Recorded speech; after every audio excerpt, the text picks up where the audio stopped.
Bueno, buenas tardes. Muchas gracias por su asistencia. Empezamos un poquito tarde dando el espacio a algunas personas que todavía no han llegado, pero vamos a empezar de una vez. Tenemos el honor de presentar al doctor Gabriel Alfonso Medina, que nos va a hablar hoy en la conferencia, en este espacio tan importante para el doctorado, el espacio de miradas contemporáneas a la educación, en una conferencia que ha titulado Reconocimiento colonial, racismo y desarrollo. El doctor Gabriel Alfonso Medina es profesor investigador de la Universidad Autónoma de la Ciudad de México, hace parte del cuerpo académico de la Universidad Intercultural de los Pueblos del Sur, diseñador del plan de estudio de licenciatura en Comunicación y Cultura, coordinador del proyecto de posgrado en estudios descoloniales, y para nosotros en el doctorado es un enorme placer volverlo a tener. Ya habíamos tenido la oportunidad en otro seminario de miradas contemporáneas de invitarlo. En esta idea de los diálogos sur-sur, para el doctorado es muy importante la presencia de Gabriel en los procesos de formación que nosotros adelantamos en el énfasis EFI Education. Gabriel, muchas gracias por aceptar nuestra invitación y bueno, te doy la palabra. Gracias. Esta es mi segunda vez que estoy en este espacio en particular. Me refiero a este edificio y a esta sala, lo que como que va generando cierta cotidianidad con el lugar. Yo preparé una ponencia que se inscribe dentro de mis procesos de investigación que estoy realizando en el último tiempo, que están asociados a mi trabajo con el mundo afro-mexicano, en concreto con las movilizaciones que están impulsando para lograr el reconocimiento constitucional. En México es uno de los países latinoamericanos que no le ha dado reconocimiento constitucional al pueblo afro, o dicho en términos institucionales, a la diáspora afrodescendiente que está en territorio nacional. Entonces, ellos han impulsado una lucha por lograr ese reconocimiento. Perdón, no sé si sería posible cerrar la ventana, me distrae mucho el sonido del tráfico. Ahora, lo que les voy a presentar se inscribe más bien en una reflexión que estoy desarrollando junto con integrantes del movimiento. Aquí voy a mencionar esencialmente con quién trabajo. Entonces no es una reflexión personal, es una reflexión que vengo trabajando con algunos de sus integrantes. Y que debo como plantear que está más en el plano de de hipótesis, está más en el plano más bien de la especulación intelectual, porque muchas de las cosas que yo planteo hacia el final son realidades que en realidad se desean más que se concluyen o se constatan, ¿no? Son escenarios posibles y en ese tenor los planteo. Soy una persona que vengo trabajando desde la reflexión decolonial hace ya buen tiempo, como 18 años, en el marco de un programa que organizó uno de mis profesores formadores en el Colegio México, que se llamaba Hugo Semmelman, que en paz descanse. Él invitó a Santiago Castro Gómez, a Edgardo Lander, a Atilio Borón, en el marco de un posgrado que le llamó Pensamiento y Cultura en América Latina, que avalaba el Consejo Latinoamericano de Ciencias Sociales. Yo me integré como parte del cuerpo académico de ese programa y tuve como, a partir de conocer esencialmente lo planteado por Santiago, yo estaba terminando mi tesis doctoral en aquel momento y ahí quedó detenida porque dije, estoy haciendo una barbaridad en reproducir un discurso universalizante, civilizatorio. Yo trabajaba sobre sexualidad en jóvenes en aquella época y eso me derivó a abandonar esa reflexión y construir una reflexión distinta que tenía que ver más bien con la sexualidad de los afromexicanos, que ha sido muy gratificante encontrar intersticios que resquebrajan la heteronormatividad que organiza la sexualidad humana y nuestra, como sociedades occidentalizadas, ¿no? Bueno, ese break final es como más bien un paréntesis en términos de decirle que me desplazo desde el lugar más bien político, epistémico y también material, que cruza distintas temáticas como la producción de orden social desde espacios distintos a incluso la configuración de significaciones del cuerpo y las prácticas sexuales también distintas, ¿no? Bueno, inicio. Es posible que me haya entusiasmado y la presentación es un poco extensa. En esta presentación expongo las condiciones de posibilidad de una disrupción contraconductual que en el marco del movimiento de hombres y mujeres del pueblo afromexicano, por su reconocimiento constitucional, se manifiestan como fracturas al proyecto civilizatorio de la modernidad en México. Es posible que ante lo expansivo del conservadurismo dominante en la región, construir una reflexión que trascienda de la descripción de sus manifestaciones, pase de sus causas o deseche limitarse a imaginar escenarios en el marco de una historia lineal y única, constituye una mirada deseante y romántica. Lo acepto. Es posible que algunos vean en ello una debilidad, pero también cabe la opción de verlo como una potencialidad, una esperanza. Sin duda, el vaciamiento de sentido o extravío, por no decir ausencia de propuestas políticas para salir o superar este momento histórico ominoso marcado por la derrota ideológica de las fuerzas progresistas acuerpadas en torno a la idea de una izquierda y del legado marxista, y a la vez en el avasallamiento de las ideas neoliberales, sectarias y racistas en la región, deja un desolador escenario para pensar e imaginar una inflexión en el recurso histórico de nuestras realidades. En este contexto, la riqueza de la perspectiva decolonial es que se desplaza por fuera de la tradición occidental para imaginar y poner en circulación realidades y procesos sociales que sostienen u oxigenan la esperanza. En esta tesitura presento una mirada de la experiencia afromexicana haciendo énfasis en sus prácticas político-culturales como parte de un sistema de significados que emergen como fisura a la institucionalidad o al menos a la narrativa omnipresente del proyecto civilizatorio representado en el proyecto Nación del Estado mexicano. Voy a dividir la presentación en tres aspectos. Implicación en la movilización por el reconocimiento, ese es el primero. La lucha afro-mexicana por el reconocimiento constitucional tiene una historia que se remonta a la década de los años 90, que se incrementa en el 2011 debido a que Naciones Unidas lo declara el Año Internacional de los Afrodescendientes, en virtud de la cual México inicia las gestiones para incluir en la encuesta intercensal de 2015 un reactivo que permita contar por primera vez desde que México es Estado soberano cuántos afromexicanos existen en el territorio nacional. Pese a los problemas metodológicos de ese trabajo, no hubo ninguna campaña de sensibilización que se iba a hacer, y lo que fue más brutal es que a los encuestadores no les dijeron, no los capacitaron para hacer la pregunta sobre la pertenencia al mundo afro. Entonces solo le preguntaron a los que tenían aspecto afro, a los demás no les preguntaron. Pese a todo esto, los resultados de la encuesta indican que en el país existen aproximadamente 1.400.000 personas, es decir, mexicanos y mexicanas que se identifican con el pueblo afro, ¿no? La muestra intercensal, ustedes no sé si la manejan, pero es un ejercicio que se hace entre las muestras censales, que son cada 10 años. A mitad de ese periodo se hace una muestra que se le consulta al 20% de la población nacional. No se le consulta a todo, se le consulta solo un 20% de los hogares registrados en el INEGI. La movilización del pueblo afromexicano alcanza su máximo a partir de que en el año 2014 la Organización de Naciones Unidas emite la Declaratoria del Decenio de los Afrodescendientes, que va del 2015 al 24. A partir de ese momento se sucede en un continuo las reuniones y manifiestos promovidos y publicados por organismos de la sociedad civil africana. A su vez, como en la declaratoria la Asamblea de Naciones Unidas exige a los países de América que aún no lo hayan hecho, darles reconocimiento a los afrodescendientes, el gobierno mexicano incluye en su agenda política los temas de discriminación, activando al Poder Legislativo para que elabore propuestas en torno al pueblo afro y a su reconocimiento.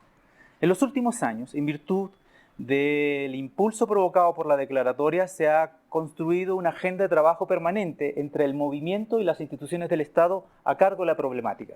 Me refiero, por ejemplo, a la comisión que está a cargo de prevenir la discriminación, a la Comisión de Derechos Humanos, al Instituto Nacional de Antropología e Historia, al Instituto Nacional de Geografía e Estadísticas, a la Secretaría de Gobernación. Es decir, todas las instancias que están interpeladas por las exigencias de la comunidad internacional han actuado, han comenzado a trabajar para poder generar las condiciones del reconocimiento. Habría que plantear que, aparte de trabajar en torno al reconocimiento, están trabajando en términos de incluir a la comunidad afromexicana en la planeación de los reactivos para el censo 2020.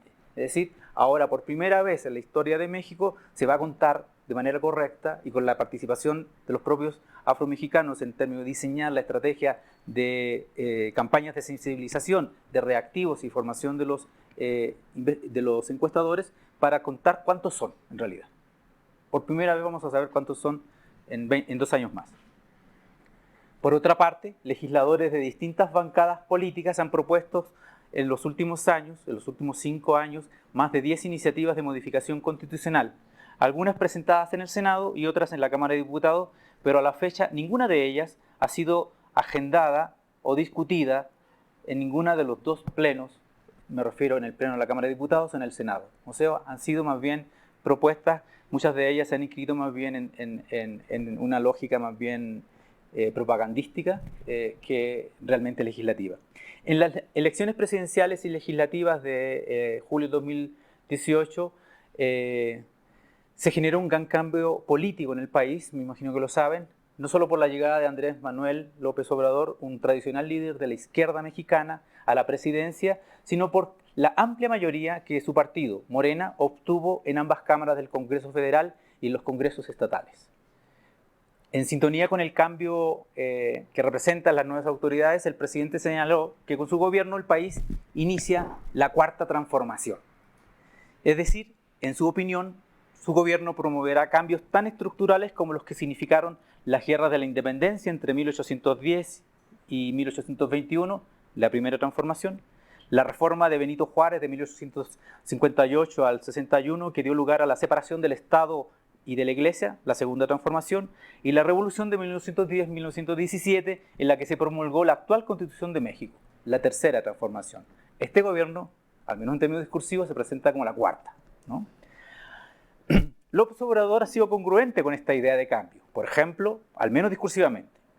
Por ejemplo, pese a los problemas sociales y económicos que provocó en la población el enfrentarse con determinación al saqueo de los recursos de la principal empresa nacional, me refiero a Pemex, la empresa petrolera del Estado, logró derrotar con éxito a los huachicoleros. Los huachicoleros son los que robaban la gasolina y el petróleo. Lo hacían en connivencia con los propios funcionarios de Pemex, con la policía local. Entonces, México tiene en Tabasco, que es en el sur, en Yucatán, un gran puerto donde, pese a su capacidad productiva local, importa el 80% de la gasolina que se consume en el mercado nacional. Entonces lo traen ahí barcos, tanques de Estados Unidos, a quien le compra, y ahí hay todo un sistema de cañerías que recorren el país para abastecer a los distintos pueblos y localidades del país. Y en ese recorrido se pincha y se saca de manera ilegal, y todo eso de manera organizada, porque los que pinchan son gente de pueblo, ¿no? Camiones, gasolina, pero se lo venden a los intermediarios, que definitivamente lo venden en las gasolineras, como todo hubiese sido legal. Entonces eso lo que hizo fue enfrentar toda una organización muy poderosa. Lo que hizo López Obrador fue así radical. Cortó la circulación de la gasolina y dejó al país sin gasolina. 2 meses. Los gritos y los alaracos fue terrible. No obstante, lo logró, ¿no? Y les voy a contar más bien lo que implica esto en términos de lo contradictorio que es un gobierno de izquierda que atenta contra, supuestamente, la economía nacional, porque los que más se reclamaron fueron los empresarios, ¿no? Y las clases medias altas. Pero eso no tuvo un efecto negativo. Bueno, pero por otro lado, este mismo gobierno ha dicho que es mucho más radical, dice que en México se terminó el modelo neoliberal, así, categórico, ¿no? Eso es lo que ha dicho el presidente.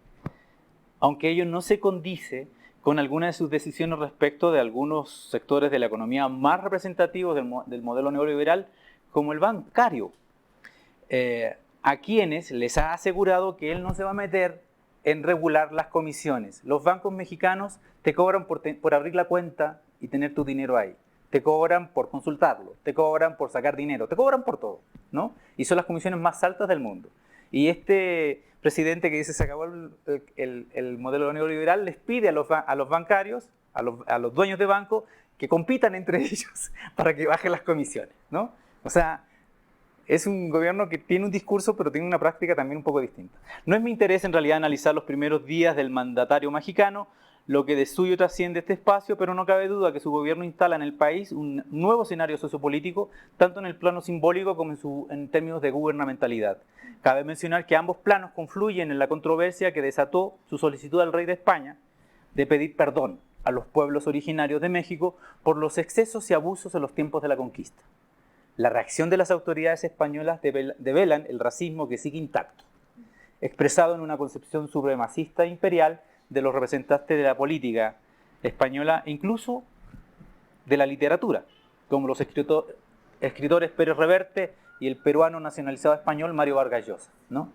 Más interesante es, no obstante, recuperar las voces de intelectuales mexicanos y de líderes indígenas. Entre los primeros es destacable la claridad ética de Enrique Dussel, que basándose en estudios históricos irrefutables plantea que los abusos habría que llamarlo más bien genocidio. Entre 1519 y 1607 la población indígena pasó de 11 millones a 2. Y a los excesos habría que llamarle expoliación y destrucción, ¿no?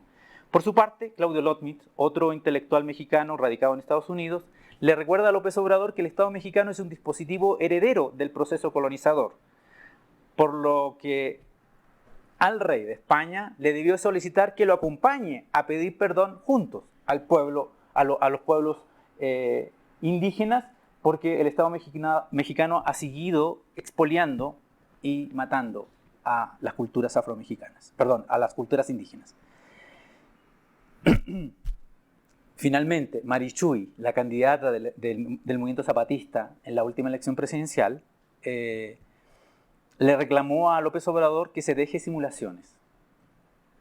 Es decir, que no le exija al rey que se disculpe, más bien que detenga el despojo de las tierras indígenas que el gobierno actual mexicano está impulsando bajo la excusa de impulsar el proyecto de desarrollo en la región.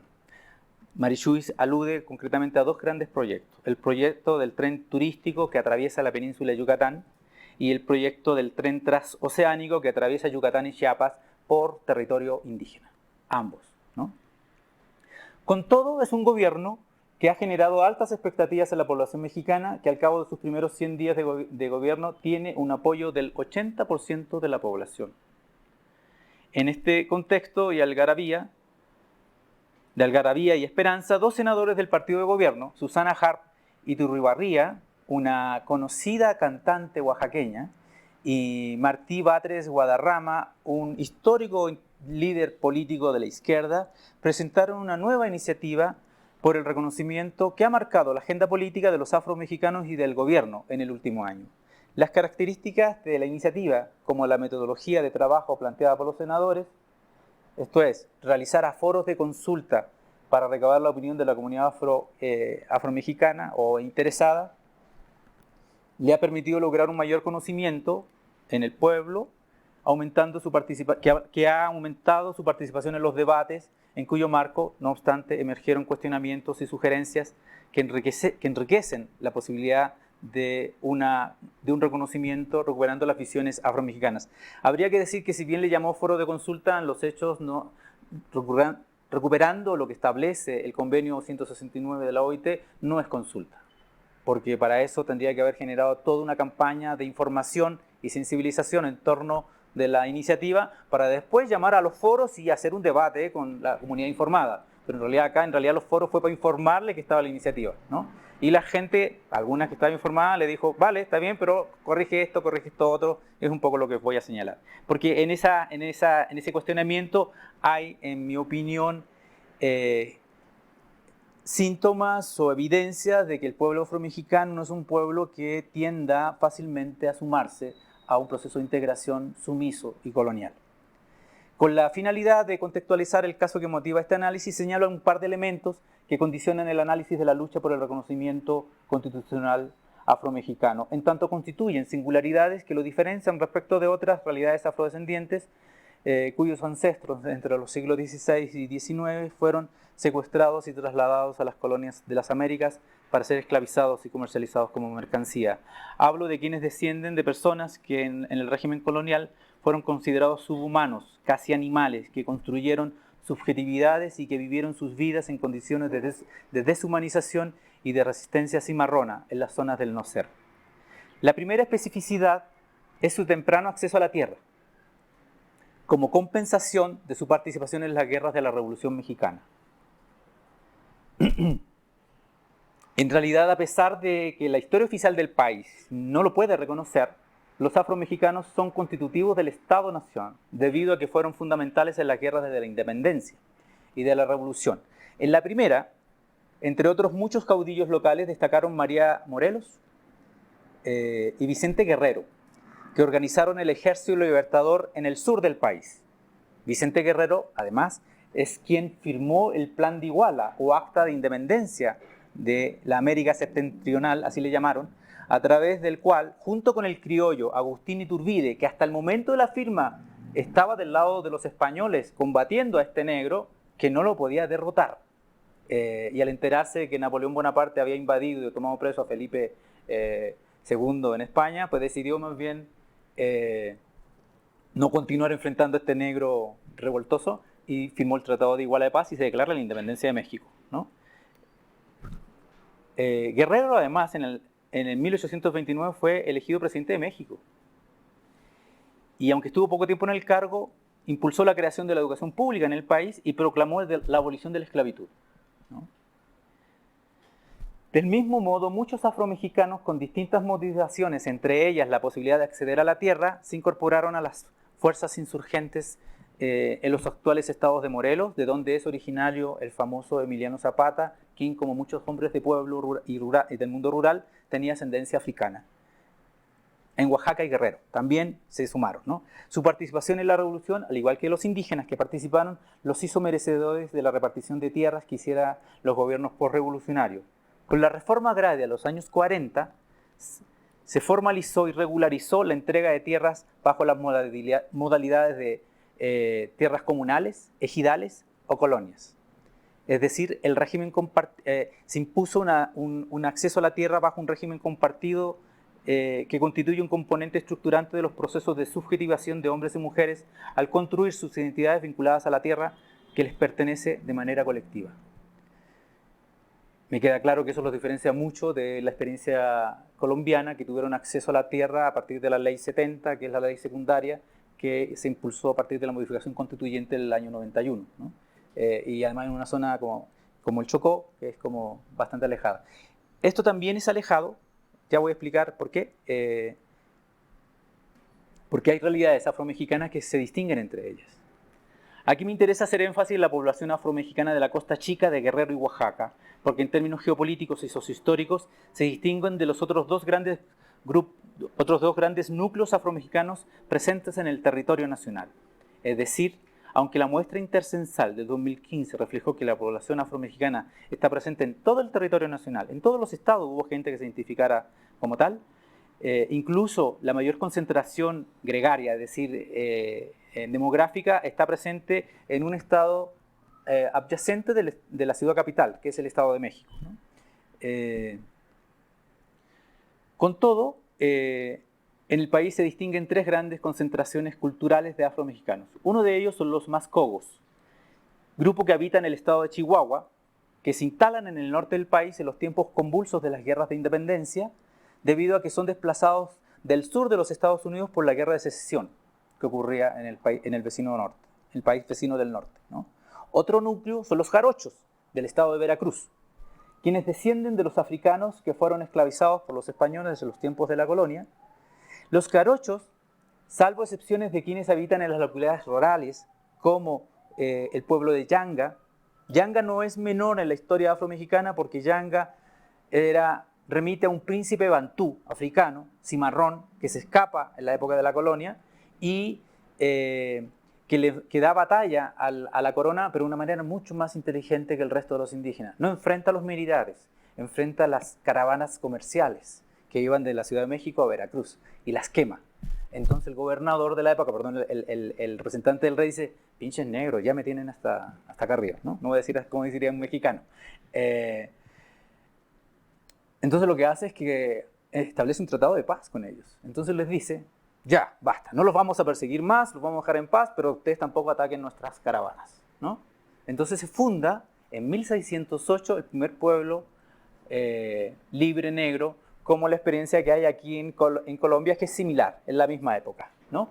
Entonces es un pueblo de cimarrones, ¿no? y que viven fuera del mundo colonial y después fuera del mundo del Estado-Nación.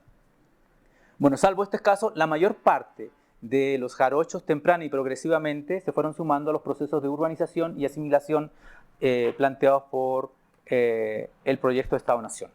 Finalmente están los afromexicanos de la Costa Chica o costeños, que compartiendo la historia de esclavización de los jarochos desde los tiempos coloniales, se diferencian de ellos en tanto no tienen el mismo proceso de integración al Estado-Nación debido al menos a las siguientes causales. Uno, se ubican en tierras alejadas de los circuitos políticos y rutas comerciales coloniales y del Estado-Nación. Y segundo, se asentaron en torno a palenques constituidos o fundados por cimarrones, hombres y mujeres que escaparon de sus amos y fueron perseguidos por la administración colonial, lo que les permitió, en grado mayor, reproducir formas de vida y creencias ancestrales y mezclarse interculturalmente y sexualmente con los indígenas que habitaban en la Costa Chica, principalmente los ñusabi o mixtecos, los sonja o amusgo o los mepa y tlapanecos, dando lugar a un sistema de vida de resistencia al sistema colonial y en los márgenes del Estado-Nación.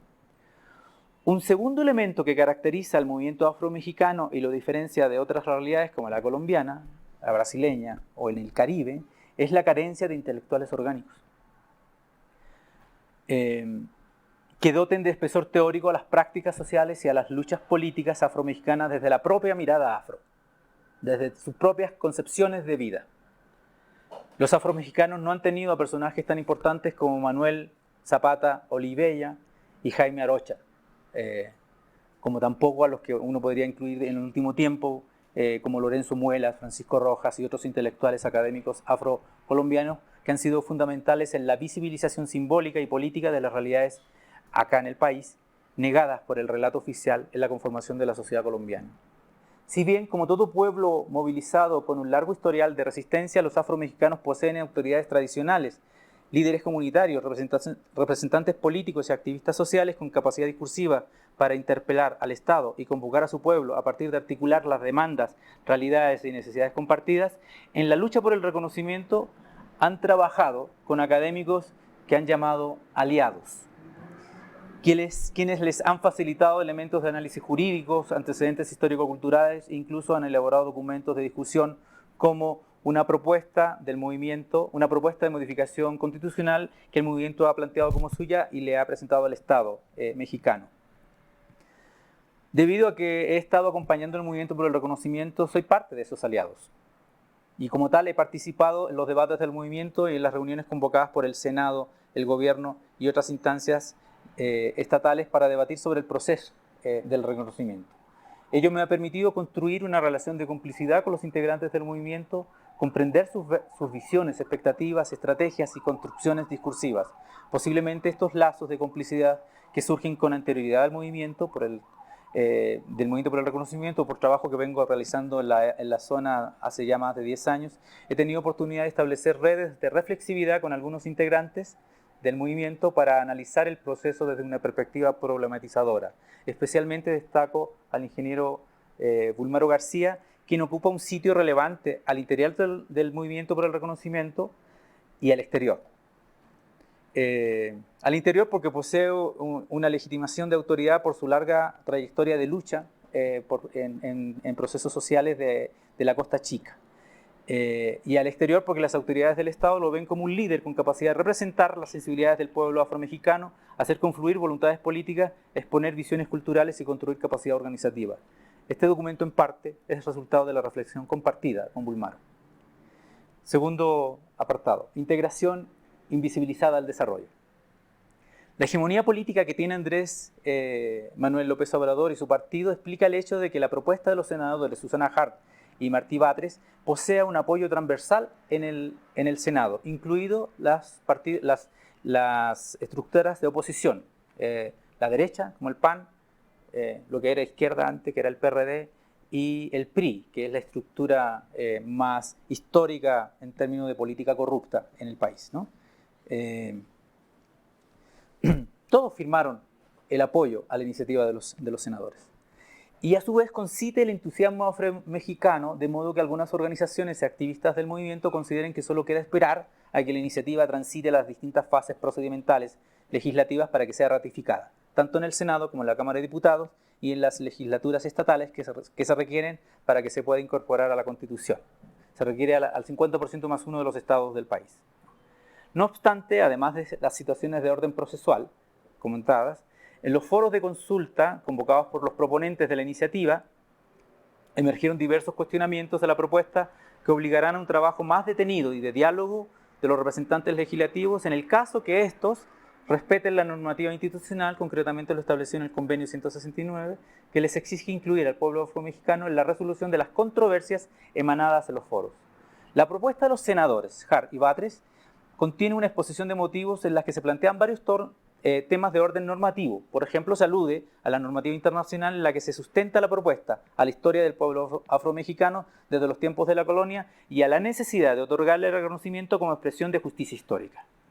Asimismo, hay temas que son problemáticos, incluyen conceptos de dudoso origen y sustento jurídico que provocan rechazo, algunos de ellos como el concepto de agrupamiento y otros como el concepto de equiparación, que luego los voy a explicar. Asimismo, homologa al pueblo afromexicano con los migrantes afrodescendientes recientes en el país, ¿no? Son cosas que han planteado cuestionamiento. Y finalmente, proponen una modalidad escritural, es decir, incluir un apartado C en el artículo 2 de la Constitución mexicana, que ha provocado disensos entre los participantes, que implica una reflexión posterior. Ustedes saben que todo tipo de articulación o modificación constitucional tiene una exposición de motivos que puede tener 30 páginas y la modificación es un párrafo, ¿no? Entonces, en este caso, el párrafo dice lo siguiente. Se reconoce como parte de la composición pluricultural de la nación a los pueblos afromexicanos, a sus comunidades y reagrupamientos sociales y culturales, cualquiera que sea su autodenominación. Por equiparación a los indígenas se les reconoce los mismos derechos a fin de garantizar su libre determinación, autonomía, desarrollo e inclusión social. Hasta ahí el fraseado de la modificación constitucional. Existen factores internos y externos que favorecen la aprobación de la iniciativa de estos senadores. De una parte, la presión del movimiento afromexicano, que con perseverancia en el tiempo ha logrado instalar su demanda por el reconocimiento en la agenda política del Senado, en la agenda política del país. Y de otra parte, la Convención Internacional para todas las formas de discriminación racial de 1965 es un tratado internacional que México firma en el 2002, por lo que se obliga a cumplir sus contenidos. Es esta convención en donde están las bases de la Conferencia Mundial contra el Racismo, la discriminación racial, la xenofobia y las formas conexas de intolerancia realizada en Durban, Sudáfrica, en el 2001. En realidad, la Convención de 1965 y la Conferencia de Durban serían los antecedentes de la actual declaratoria por el decenio la declaratoria del decenio de los afromexicanos, ¿no? Por lo tanto, existen de los afrodescendientes en general. Por lo tanto, existen distintos antecedentes de la comunidad internacional que en este momento favorecen la aprobación de la iniciativa de estos senadores y en virtud de la presión que ejercen sobre el gobierno mexicano para que se le otorgue reconocimiento al pueblo afromexicano. La declaratoria, para quienes no la conozcan, no se limita al reconocimiento, también plantea otras cosas, ¿no? Primero, lo del reconocimiento. Le exige al gobierno mexicano que reconozca de manera constitucional al pueblo afromexicano como parte de una estrategia institucional para terminar con su invisibilización y discriminación histórica. Pero en segundo lugar, establece impulsar las medidas y políticas de Estado que les confieran, es decir, los incorporen al desarrollo para terminar con la pobreza en la que vive la mayoría de las y los afromexicanos. Y en tercer lugar, le exige al gobierno mexicano construir un sistema de justicia que ayude a reparar la falta de acceso de los afromexicanos a la resolución justa y en condiciones de igualdad de sus problemas y conflictos, ¿no? Sin duda, tanto los factores externos como internos se han visto favorecidos por la mayor visibilización internacional de la historia de crueldad a la que fueron sometidas las personas afromexicanas esclavizadas en las Américas. En este escenario, cabe preguntar sobre los objetivos o pretensiones implícitas en la institucionalidad internacional en su propuesta de exigir el reconocimiento de los afrodescendientes en América Latina. En el marco del proceso de reconocimiento hay implícitos otras operaciones, ¿no?, geopolíticas y coloniales, que hasta ahora no han sido debatidas definitivamente en los espacios de encuentro, de diálogo, negociación entre el gobierno y el movimiento. Entonces, tanto el desarrollo como la justicia es un tema que está en el aire, no se sabe en qué se traduce. En concreto, lo que me interesa trabajar aquí es la propuesta de desarrollo, señalada en la declaratoria por el Decenio de los Afrodescendientes, que en virtud de los contenidos incluidos en una reciente convocatoria del gobierno mexicano para impulsar un plan de desarrollo gubernamental dirigido hacia los pueblos originarios y afromexicanos, uno podría decir que el gobierno mexicano hace suyo completamente la propuesta de Naciones Unidas, ¿no? Dicho en otros términos, el proceso de reconocimiento constituye un marco sociopolítico para promover y consolidar el diseño de una estrategia gubernamental que busca integrar al pueblo afromexicano al proyecto de Estado-Nación. Es decir, es un proceso de reconocimiento constitucional que busca, a través de una estrategia de intervención pública, la recolonización del pueblo afromexicano vía la negación y racialización de su cosmovisión, en tanto ya no lo hace en términos de su ausencia en el relato oficial, sino que más bien lo visibiliza como un sujeto atrasado, marginal, sin capacidad propia para salir de las condiciones de pobreza en las que vive. Es decir, lo describe como un grupo social que tiene una economía sin capacidad para generar bienestar ni nivel de vida a sus comunidades. Lo que, en términos estructurales, lo diferencia de la vida del resto del país, especialmente de la población urbana. Como parte de esta visibilización de sujetos subdesarrollados, se les ofrece una narrativa de promesa de mejorar sus condiciones de vida a partir de transferirles un conjunto de disposiciones, recursos y operaciones institucionales que les permita sacarlos o salir de su condición atrasada y elevar su nivel de vida y bienestar. En lo central, la propuesta de desarrollo de la declaratoria consiste en un conjunto de políticas públicas orientadas a sacar de la pobreza a la población mexicana, sobre todo de la rural. Con esa promesa, en el ámbito de los servicios básicos, la convocatoria establece concretamente que le solicita a los estados garantizar el acceso a la vivienda en condiciones materiales dignas y a los servicios de salud de calidad. En el ámbito laboral, le solicita eliminar todo tipo de disposición y normativa que permita acciones de racismo y discriminación racial, y finalmente se plantea hacer efectivo el derecho a la enseñanza primaria gratuita y en los siguientes niveles formativos de la educación, en los que se debe garantizar la eliminación de todo acto o criterio de discriminación, apoyando así la incorporación incluso de maestros afromexicanos en la enseñanza, ¿no? En suma, ofrece las ventajas del desarrollo a partir de negar su propia cosmovisión, más allá de negar, no considerar, no toma en cuenta la cosmovisión de los afromexicanos, su participación en la definición de los proyectos que se consideren de interés, sus modalidades de participación y, en definitiva, sus formas de vida. ¿Cómo interpretar esta propuesta desde la perspectiva decolonial? ¿Acaso no hay bondad en terminar con las condiciones de pobreza de los afromexicanos? ¿Qué sentido tiene para estas personas la promesa de terminar con su pobreza material? Y desde otro lugar de análisis, ¿por qué se afirma que el desarrollo comporta, tras su relato benefactor y humanitario, una estrategia de colonización y asimilación sin sutileza, más bien con desprecio e imposición?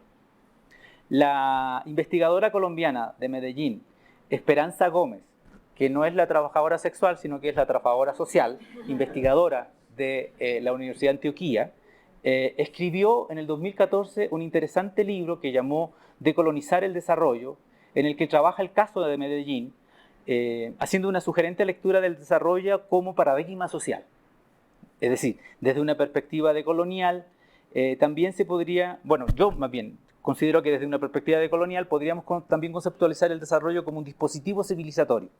El desarrollo como paradigma, de acuerdo a Esperanza, se ha caracterizado por la definición de modelos de vida, identificación de problemas como retrasos, empleo de métodos y estrategias que tienen una duración importante en el tiempo, una cierta incompletud para quienes se inserten en ese campo, puedan seguir resolviéndolo, delimitándolo y reinventándolo en un compendio de leyes, teorías e instrumentos que le normatizan, es decir, le institucionalizan en los imaginarios y prácticas sociales. Hasta ahí lo que plantea Esperanza. Acorde a ella, el desarrollo opera como categoría que permite visualizar y analizar las modalidades del proyecto moderno tanto en el plano nacional como global, para proponer la vida posible a quienes viven en condiciones de marginalidad social y pobreza material, a través de lo cual se va configurando una concepción hegemónica en la sociedad sobre lo que deben hacer los grupos empobrecidos de un país. Trabajar el desarrollo como dispositivo civilizatorio, en la línea más bien Foucaultiana, permite observar, o recuperando en parte la línea Foucaultiana, permite observar las modalidades y productividades de la narrativa e institucionalidad del desarrollo en su despliegue operacional, tanto en su plano global y nacional como local. Hace la diferencia respecto de Esperanza.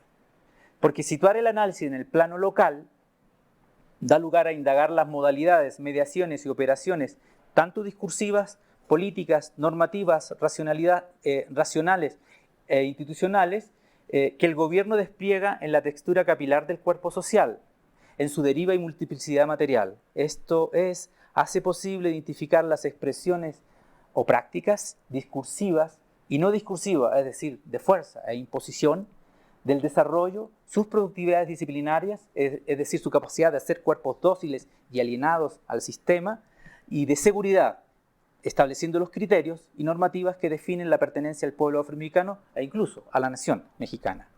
Productividades que en el plano lo local se traducen al interior de las comunidades, sin desarrollo en este discurso disciplinante, en la emergencia de subjetividades funcionales al proyecto moderno. Es decir, estoy hablando en la instalación del ideario de la pobreza entre sujetos afromexicanos, el ideario de la pobreza, como la caracterización negativa de la vida, unida a la convicción que con el apoyo de la cooperación internacional, ¿no?, de los expertos, de los técnicos de las ONGs, ¿no?, de los funcionarios de gobierno, van a poder salir de esa condición, ¿no? Asimismo, en lo local, se puede visualizar las prácticas contraconductuales, los que no se creen el cuento, ¿no? Los discursos y cuerpos inclasificables y revulsivos asociados a subjetividades que corroen y contaminan la narrativa moderna, especialmente en su acepción teológica y única, subjetividades y agenciamiento que contrahegemonizan el avasallamiento de la visión occidental de la vida posible y de la universión de la racionalidad científica. Estoy hablando de aquellos que no se creen el cuento y dicen, oye, perdón, pero nosotros tenemos otra forma de ver las cosas, ¿no? Mi abuelito me enseñó, ¿no?, la típica, ¿no?, de que pues la tierra en realidad la tengo que cuidar porque si no la cuido me va mal a mí, ¿no? Ese no es parte del discurso moderno, ¿no?, ni de los técnicos. Los técnicos van a decir, usted aquí ponga fertilizante, traiga maquinaria, así le va a producir la tierra. Así como la tiene, no le produce, ¿no? Entonces hay discursividades absolutamente diferenciadas, ¿no? En tercer lugar, la observación del dispositivo civilizatorio en el plano local permite enfatizar en las modalidades a través de las cuales se configura una malla de inteligibilidad con la capacidad de vaciar de subjetividad a las personas afromexicanas concretas para establecer las miradas de lo real y lo deseado. Es decir, a partir de este dispositivo, en ciertas personas instala una idea de qué es lo posible y qué es lo que tienen que hacer, ¿no? Esperanza afirma que el desarrollo, mediante sus estrategias de intervención o de productividad discursiva, que embelezan y seducen con sus promesas de bienestar y calidad de vida, tienen como proyecto modélico a las ciudades, a la vida urbana. De esta forma, el dispositivo civilizatorio construye una continuidad geopolítica con las primeras configuraciones espaciales de la modernidad en los países del norte de Europa, hacia el siglo XVI. proceso que inicia al cabo de la llamada Guerra de los Campesinos de 1525, cuando por una alianza de príncipes germánicos apoyados por Lutero, logran derrotar el ejército del reformador protestante Thomas Munza, quien se había sublevado contra la tiranía de la monarquía de la época. Esto es lo que analiza y lo pueden encontrar en un texto de Ernst Bloch. De acuerdo con Juan José Bautista, a partir de ese momento, el proyecto moderno desplaza los centros neurálgicos del poder, la religión y el comercio de las ciudades-puertos a las principales ciudades de los reinos, que están más bien al interior de los reinos, no en los puertos. En la misma línea, la concepción eurocéntrica de la modernidad afirma que los procesos de modernización de las sociedades europeas consistieron en la expansión de la vida urbana en detrimento del mundo rural. La génesis y expansión de la urbanización de la vida en sociedades se ha venido configurando a través de más de 4 siglos de historia, lo que explica por qué el dispositivo del desarrollo propone a las ciudades como el modelo de vida que deberíamos buscar todos, ¿no? De ahí que si bien la narrativa centrada en el desarrollo no tiene más de 50 años de vida, de acuerdo a las obras de Arturo Escobar, las bases discursivas y el ideario de bienestar que pregona esta propuesta tiene más de 5 siglos de historia. Por ello, su descolonización impone construir una ruta de reflexión y acción en 2 vías. Una de ellas debe apostar a la descolonización de la epistemología que, con base a la racionalidad científica, ha naturalizado la idea de un camino y sistema de vida único, definido y diseñado desde la experiencia occidental. Y la segunda vía consiste en enfatizar en la dimensión capilar, en lo local, en los territorios culturales, simbólicos y políticos de aquellas poblaciones que posean cosmovisiones que habían sido invisibilizadas y negadas por el relato moderno, pero a partir de cuyo legado, prácticas disruptivas del presente, concepciones contraconductuales, se constituyen en potencialidades de devenires rupturistas al continuo civilizatorio. En términos de esto último, Esperanza Gómez, la trabajadora social, ¿okay? Para que se nublen, y lo digo porque yo, desconociendo la historia colombiana, cuando empecé a contarle a amigos, todos ponían unos ojos así, pero ¿de quién estás hablando? Y me explicaron quién es y dije, ops, pobre colega, ¿no? Que tiene el mismo nombre. Se requiere reconocer el legado colonial que rodea el paradigma y la matriz desde la cual se ha configurado como único camino de conocimiento, ser humano y vida social. Y de otra, se requiere desmontar las 3 estrategias de acción directa del desarrollo, esto es, la planeación elaborada por expertos enviados por la institucionalidad del desarrollo, me refiero al Fondo Monetario Internacional, Banco Interamericano de Desarrollo, Banco Mundial, CEPAL, que envían comisiones de expertos para salir de la pobreza, ¿no? Asesoran a gobiernos nacionales, locales, asesoran incluso a organizaciones sociales. También hay que desmontar la manera en que participan los líderes y autoridades locales en las propuestas de intervención, y por último hay que desmontar la educación formal. Son las 3 estrategias que usa el proyecto moderno para colonizar, instalar el desarrollo como única vía en los pueblos a nivel local, ¿no? Esas estrategias de acción directa constituyen tecnologías fundamentales para producir, hacer circular e instalar prácticas discursivas y no discursivas que logran posicionar de forma dominante los ideales de vida del bienestar material y de las mejoras del nivel de vida que son asumidas sociogenéticamente y puestas en circulación en las zonas del no ser por activistas sociales que provienen de experiencias que han naturalizado y han aceptado la invisibilización y racialización de los pueblos sometidos, de los condenados de la tierra, diríamos en términos de Fanon, ¿no?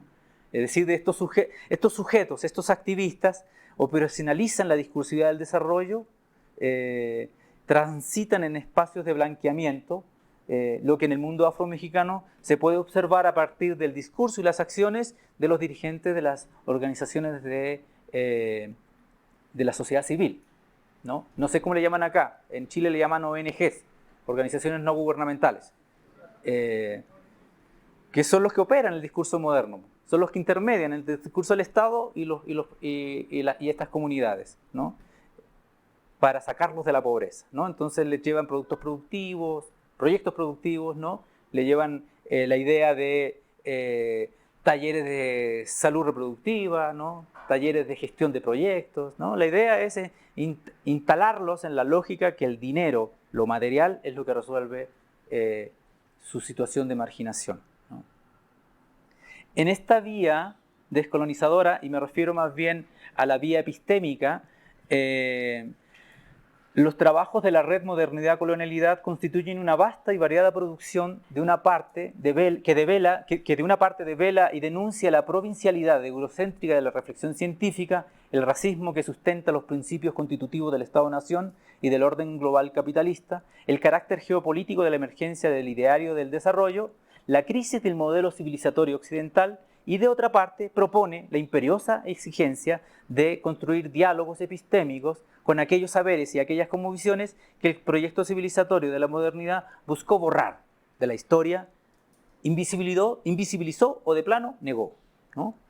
En ese contexto se ha producido un amplio repertorio de referencias y reflexiones sobre la descolonización epistémica, del género, del ser, del saber, de la naturaleza, de la espiritualidad y de otras dimensiones de la vida que por más de 5 siglos se han construido desde una universidad, una cosmovisión y una experiencia de vida que han consolidado monoculturas de las realidades sociales y del conocimiento en el presente, monoculturas que primero a través del relato de la muerte del otro, o de la muerte efectiva del otro, y luego, vía la hegemonización del relato de lo posible, han pretendido imponerse como la única forma de vida posible en el globo.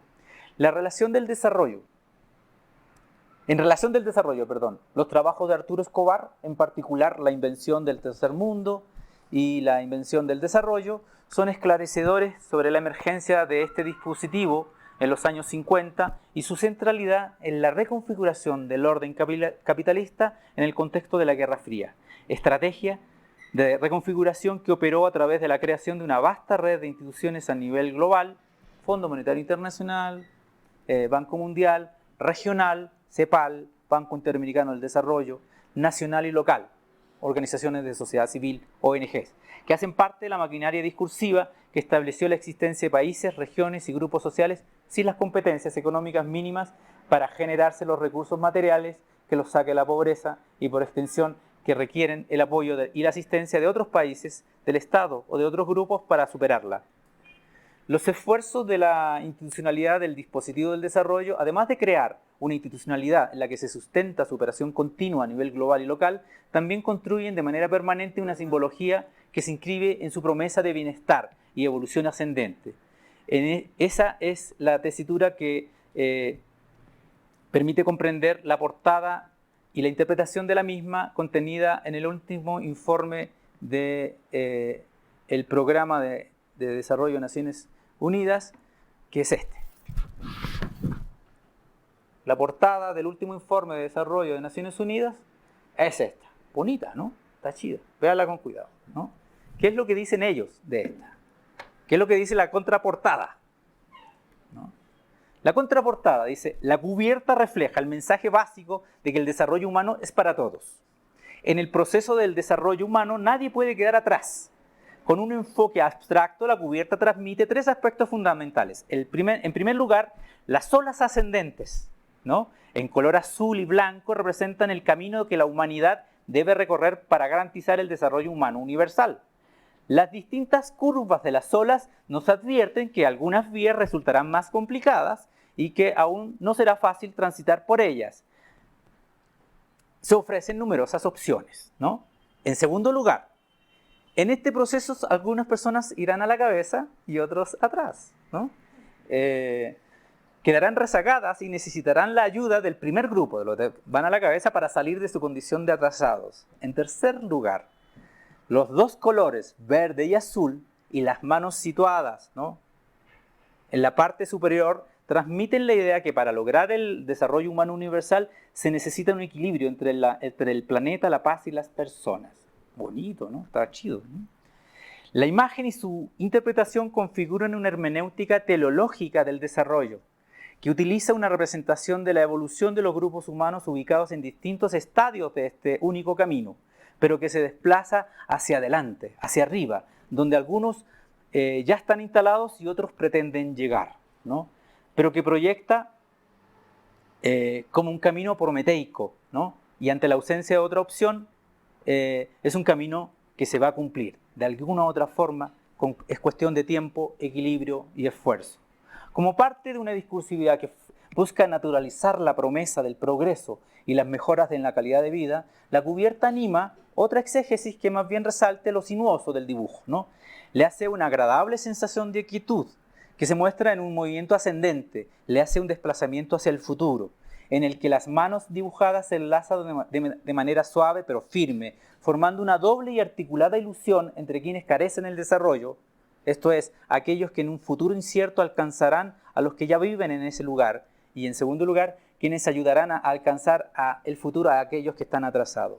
Finalmente, en este contexto de desplazamiento inexorable y armónico, las intensidades que diferencian las manos según el lugar que ocupan transmiten la idea que quienes se ubican en los lugares avanzados tienen el capital simbólico y material que les confiere bienestar, y quienes vienen atrás no lo tienen porque poseen existencias diluidas, transparentes, que hablan de un presente precarizado y debilitado, ¿no?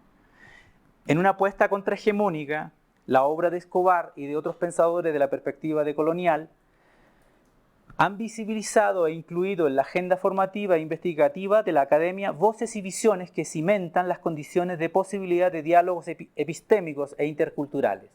Desde el primer Nueva Corónica de Buen Gobierno de Felipe Guamán Poma de 1615 hasta el Sumac Causay, Vivir en Plenitud y Buen Vivir del Mundo Andino y El Mandar Obedeciendo y Los Otros Mundos Son Posibles de la Selva Lacandona Mexicana, han emergido voces que viajan por el tiempo para erigirse referentes de una reflexión otra, heterárquica, no jerárquica, heterárquica, en diálogo y escucha que abriga la esperanza de un horizonte utópico no occidentalizado que en términos de Dussel podríamos llamar transmoderno.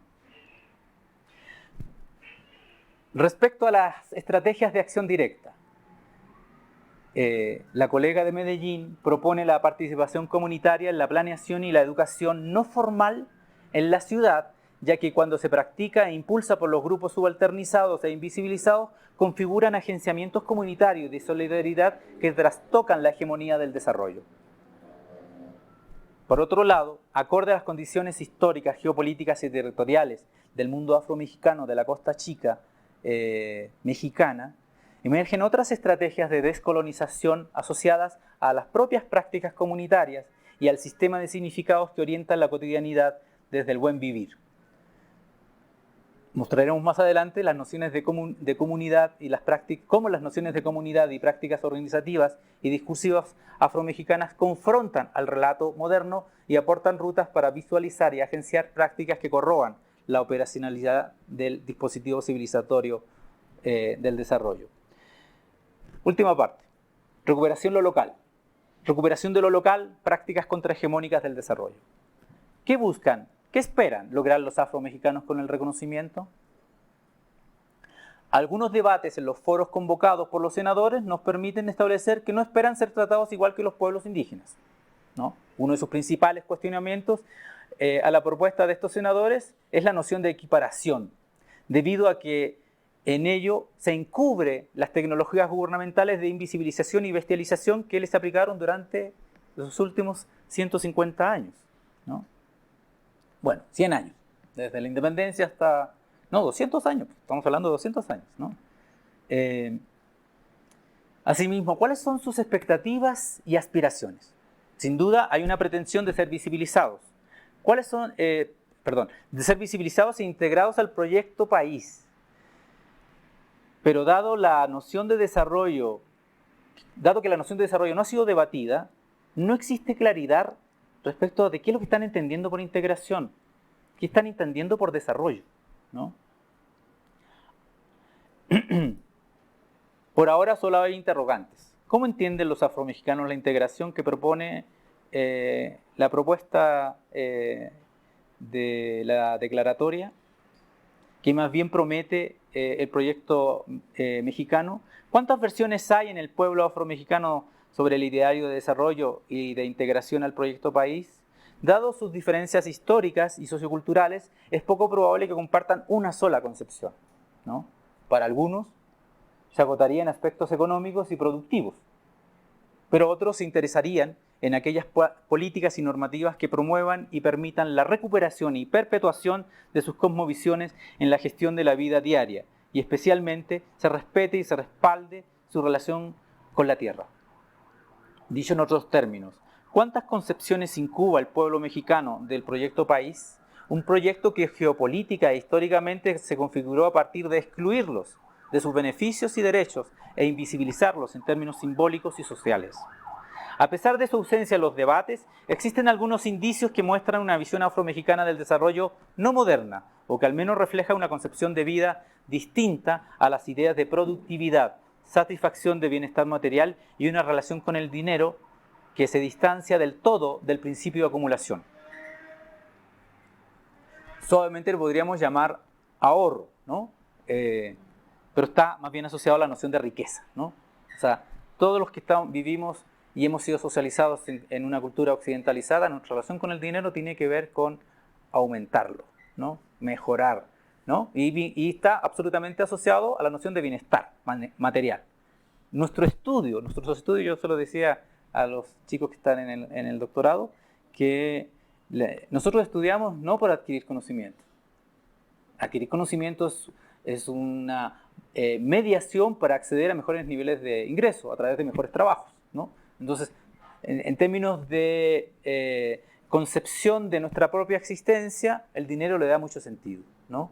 Independiente de que queramos ser de izquierda, artistas, el dinero está presente, ¿no? El dinero, que no es lo mismo que vivir bien. No es otra lógica, es otra lógica. Se construye desde otro lugar. Vivir bien tiene que ver con vivir bien económicamente, ¿no? Al menos en términos de narrativa y en términos de algunas subjetividades que se construyen de manera socializada. A ver, de una parte, los señalamientos que cuestionan los aspectos centrales de la propuesta de reconocimiento de Hart y Buttress evidencian una fractura o distancia respecto de la cosmovisión y lectura que el Estado tiene de los afromexicanos. Y a su vez presenta una mirada de lo que el pueblo afromexicano plantea debiera ser considerado en su reconocimiento. Por ejemplo, respecto al concepto de equiparación que propone reconocer a los afromexicanos en los mismos términos de los derechos otorgados a los pueblos indígenas, la propuesta propone reconocer que los afromexicanos tengan acceso a los derechos bajo los mismos criterios y racionalidades que operaron en la legislación que se le aprobó estos derechos a los indígenas. Habría que contextualizar el reconocimiento de los derechos al pueblo indígena, es decir, el reconocimiento de la condición plurinacional de la sociedad mexicana, es producto del alzamiento zapatista, no es producto de un gesto del Estado. Es el uso de las armas, como dijo Leonor Bonifaz, que es la asesora de la Oficina de Derechos Humanos del Senado, en un encuentro de los negros por el reconocimiento. Ella dijo, este Estado solo reconoció los derechos de los indígenas cuando los indígenas tomaron las armas. Les quiso hacer saber que a ellos no. ¿No? Ese era el mensaje. A ustedes no. Lo hicimos porque los otros tomaron las armas y nos obligaron, ¿no? Desde el alzamiento en el 94, a comenzar a debatir sobre la existencia de un sujeto distinto al ciudadano mexicano, homogéneo, ¿no? En el cual se invisibiliza la diversidad o diferencias culturales que existen al interior del ciudadano mexicano, ¿no? Cuando el ejército zapatista le dice a Salinas, nosotros no somos parte de tu discurso moderno, Salinas el 31 de diciembre, no fue cuando lo hizo, el 30 de noviembre presentó su informe presidencial donde dice México ya es parte del primer mundo. Y el 1 de enero los zapatistas dijimos, nosotros no somos parte de ese discurso de primer mundo, ¿no? No somos parte del México que tú has construido discursivamente, ¿no? Cabría señalar que este cuestionamiento no se basa en una interpretación negativa de los derechos de la Constitución, que la Constitución mexicana garantiza a los indígenas, sino más bien es una impugnación por no reconocer la historia del afromexicano y las cosmovisiones del afromexicano, que no son lo mismo que los indígenas. Hubo también una oposición al uso plural para referirse al sujeto mexicano, ¿no? Se refería a los pueblos afromexicanos, en tanto que esa enunciación genera una gran confusión al momento de establecer el sujeto de derecho al cual que tiene acceso a que el Estado les garantice la reproducción de sus usos y costumbres y les garantice otras cosas que le establece la propia comunidad internacional. Es decir, hay un reclamo sobre su singularidad histórica, porque a través de ella, en tanto sujeto individual, pueblo histórico, sujeto histórico, se reconoce un pueblo que tiene por méritos propios acceso a los derechos. También se problematizó el concepto de agrupamiento, porque tiene que ver más bien con que ese no tiene ninguna equiparación en términos jurídicos y normativos en la normativa internacional, ¿no? No existe ningún elemento que permita fundamentar a qué es un agrupamiento en términos normativos, ¿no? Y esto es producto que quienes elaboran la propuesta, los senadores, se basan en sujetos que no son expertos, sino más bien plantean sus posturas personales. Entonces nosotros que estuvimos en el proceso nos enteramos de que el agrupamiento era interés de un asesor de la senadora, porque él tiene un grupo cultural que tenía que tener derechos a financiamiento del Estado, ¿no? O sea, son como las lógicas que hay, ¿no? Que no necesariamente son colectivas, sino son de manera individual. Y quizás lo que más les molestó a los afromexicanos fue el hecho que se les homologara con los afrodescendientes de migración reciente, porque hacerlo así significa que el afromexicano que participó en la independencia, que construyó el país desde la colonia, fue fuerza de trabajo para producir la riqueza de la colonia, participó en las guerras de la independencia, fue parte de la revolución y dio la vida por acceder a la tierra, ahora tiene los mismos, o sea, es equiparado, homologado a un sujeto extranjero que por venirse al país, porque incluso la exposición de motivos dice aquellos migrantes recientes, afrodescendientes de otras partes del mundo que hayan sido obligados o por decisión propia, ¿no?, quieran venir al país, tengan los mismos derechos, ¿no? Además, teniendo muy claro que ese migrante no va a abandonar su identidad de origen para seguir siendo congoleño, haitiano, ¿no?, colombiano, va a seguir siéndolo, ¿no? En fin, esas son como cosas que cuestionan esta idea contenida en la propuesta. Pero para lograr una posición más directamente referida a la noción del desarrollo, habría que recuperar cómo los representantes del pueblo afromexicano participaron en este encuentro convocado por el gobierno para elaborar el Plan de Desarrollo Gubernamental 2018-2025, 2019-2024 del gobierno de López Obrador, realizado en un pueblito indígena que se llama Tlapa, en la alta montaña de Guerrero.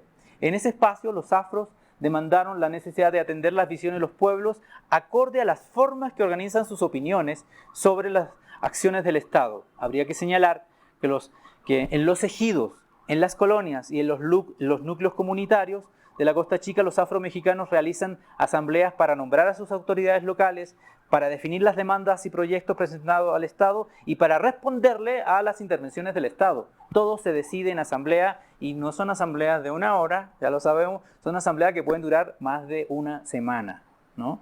O sea, los tiempos no son los tiempos de eficiencia y productividad moderna. Este foro se organizó en mesas de trabajo con distintos pueblos de Guerrero, ¿no? Los Mepa, los Ñusabi, los Songnon y los afromexicanos, para recabar sus sugerencias sobre algunos temas de interés del Estado, incluidos en preguntas específicas prediseñadas, ¿no? O sea, les dijeron, a ver, los afromexicanos acá, los Mepa acá, respondan estos cuestionarios, ¿no? Y después se hizo una asamblea donde participaron con sus intervenciones sobre los cuestionarios, ¿no? Al informar su mesa de trabajo, los representantes afros cuestionaron la metodología de trabajo porque, en su opinión, inducía la respuesta, ¿no? Claro, si le preguntan cuáles son las necesidades en términos de caminos, cuántas escuelas faltan en el lugar, ¿no? O sea, eran las preguntas, ¿no? Inducían las respuestas y, por lo tanto, reducían la capacidad de elaborar propuestas desde las mesas. También pidieron ser incluidos en las instituciones que el gobierno trabaja con el pueblo. El gobierno de López Obrador creó una cosa que se llamó Instituto Nacional de Pueblos Indígenas, ¿no? Entonces ellos pidieron que no se llame INPI, sino que se llame INPIA, Instituto Nacional de Pueblos Indígenas y Afromexicanos, que aparezcan, siguen invisibilizados, ¿no? Y sobre el desarrollo plantearon: nosotros lo definimos como un proceso mediante la consulta en la localidad para lograr un buen vivir respetando el territorio. No queremos improvisaciones, ¿no? Esa es al menos lo dijeron abiertamente, estoy citándolos, ¿no? En estas intervenciones se confirma primero la irreverencia que históricamente han expresado los afromexicanos en relación con la autoridad, sea local, estatal o nacional, irreverencia política que no acepta someterse a los rituales y protocolos de la política vertical. Por el contrario, el pueblo afromexicano tiende a reivindicar ante toda expresión de autoridad una relación de horizontalidad. Esta práctica, en términos de Foucault, constituye un ejercicio de contraconducta y desde este lugar insumiso los africanos demandan, primero, ser considerados acorde a sus propias visiones de mundo y no como una extensión o equiparación del mundo indígena. Segundo, ser incluidos en las instituciones como sujetos de pleno derecho. Y tercero, no reproducir las tradiciones estrategias gubernamentales de manipulación política en los espacios de consulta que buscan construir políticas hacia ellos. Consciente de su condición subalterna y racializada y condenado a vivir bajo la línea de la humanidad, el pueblo afromexicano se rebela contra la discriminación que sigue condicionando su acción política e interpela al Estado exigiendo una relación política horizontal.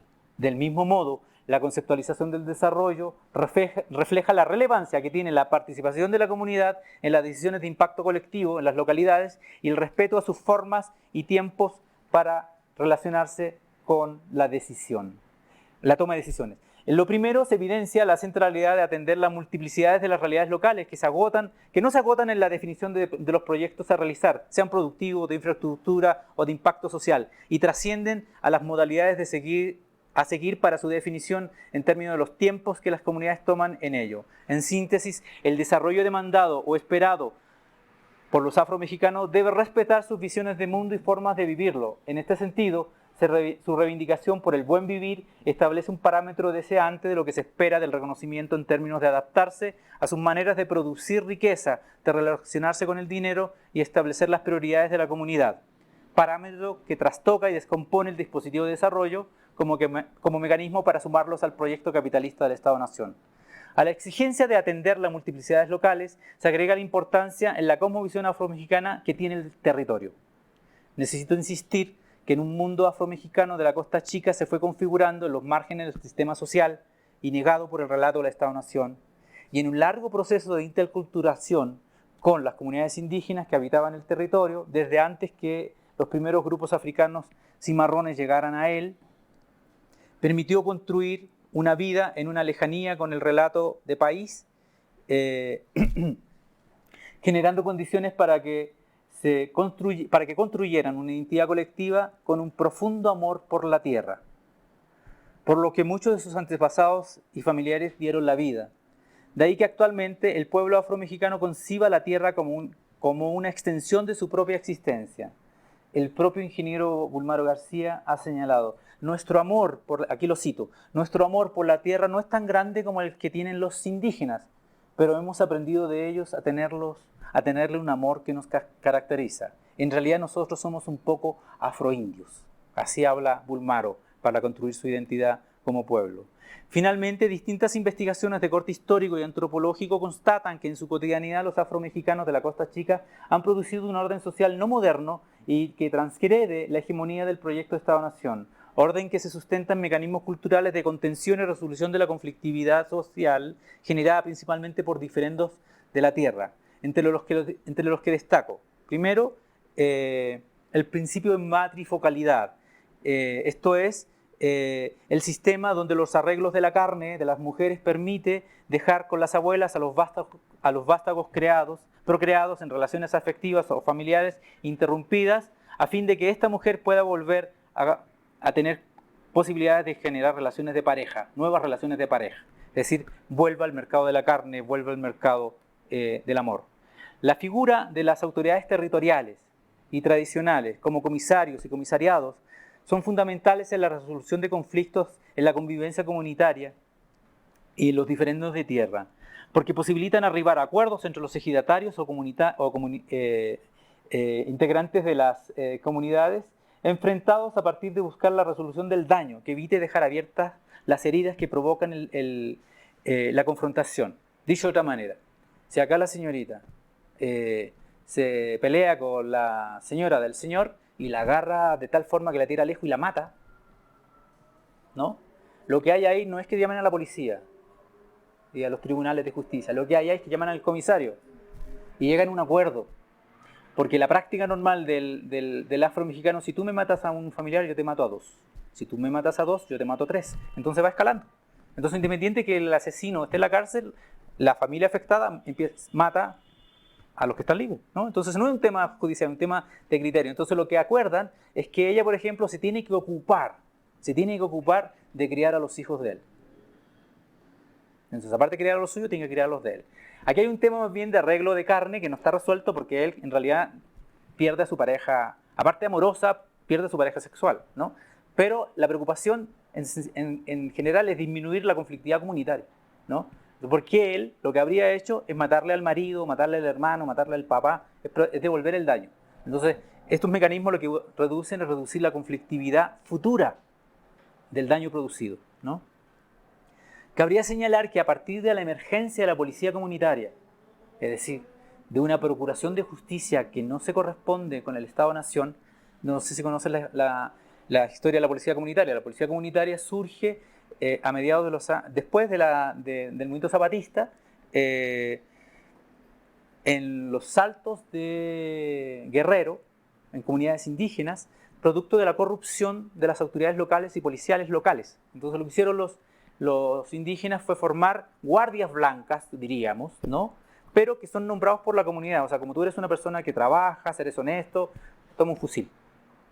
Y eres comandado por la comunidad para que seas policía, seas guardia de la comunidad que cuide la procuración de justicia ante delitos. Entonces, ¿quién delinque? La alcaldesa. La alcaldesa se quedó con el dinero. Entonces lo que hace él es que toma detenida a la alcaldesa y la lleva ante un consejo de mayores para que ella, en la lógica de educación popular, reconozca el daño producido. Y la sentencia una pena, y la pena es 1 mes de trabajo comunitario, 2 meses o más meses de trabajo comunitario, ¿no? La alcaldesa seguramente dirá, no, yo no trabajo nada. Ok, no trabaja, entonces no comes.